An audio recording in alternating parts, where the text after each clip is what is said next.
Hello, my name is Joan. I live in southwest Minneapolis. My family's life changed on the morning of July 15th, 2010, when my husband and I got a call from one of the young men who shared a house with our 24-year-old son, Leon. The roommate told us that there had been a fire in the house and that Leon had been taken to Hennepin County Medical Center. He reassured us that Leon was fine, but when we got to the hospital, we found that he was not fine. He'd inhaled a lot of carbon monoxide in the smoke, and most of his brain cells had died. Today, 4.5 years later, at the age of 28, Leon is in a minimally conscious state. He is unable to walk or talk, and he's completely dependent on others for his care. Leon spent 2 years in a skilled nursing facility before moving to a group home in Brooklyn Park, where he now lives.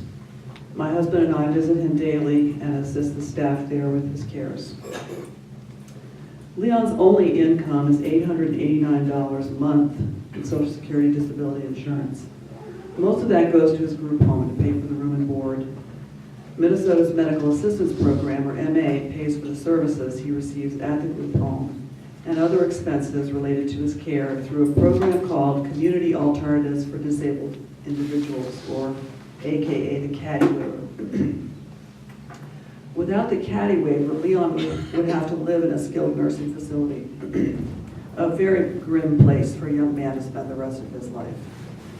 My husband and I are very grateful for MA and the CADDY program, which provide essential assistance to Leon and others like him, and there are lots of others.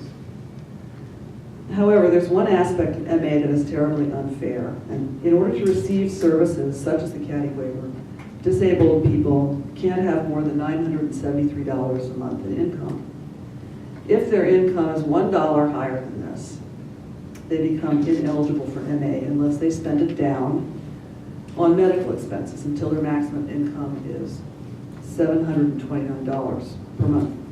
Once they do that, MA will step in.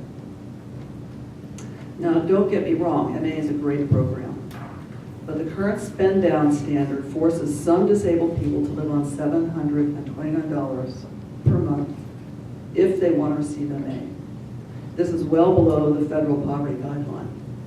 In other words, right now in Minnesota, some disabled people must spend themselves into poverty in order to get the medical help they deserve and the ability to live independently in the community.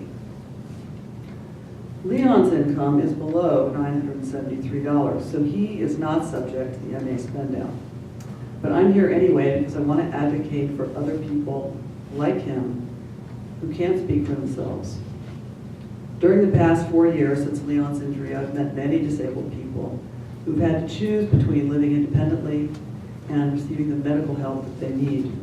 This is not only unfair, it's counterproductive to the state's goal of keeping disabled people out of institutions and integrated within our communities. So what's the solution? I like to paraphrase Hubert H. Humphrey.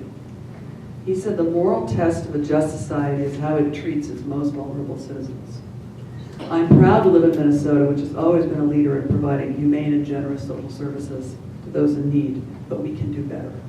We can do better, especially for our disabled citizens. So I urge our legislators to support raising the MA income and asset standards for people with disabilities so they can live better lives. Thank you.